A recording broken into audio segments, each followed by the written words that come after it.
Hi, welcome back. About 4 months ago, I posted a video about two pouring mediums. It was a showdown. I did two canvases, two different pouring mediums, but the same color theme.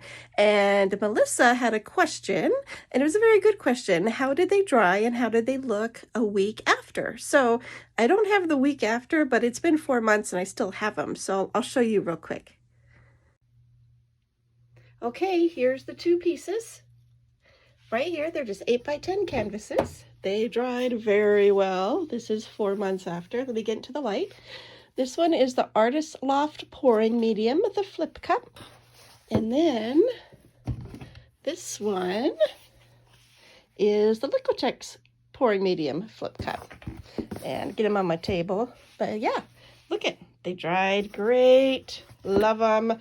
They're hanging in my art room. And they are unsealed. Haven't sealed them yet, but look, they're pretty flat.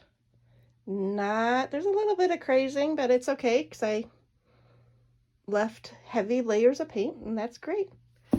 And then here we go. So I hope this helps answer your question. Thank you so much, and I will see you in the next video.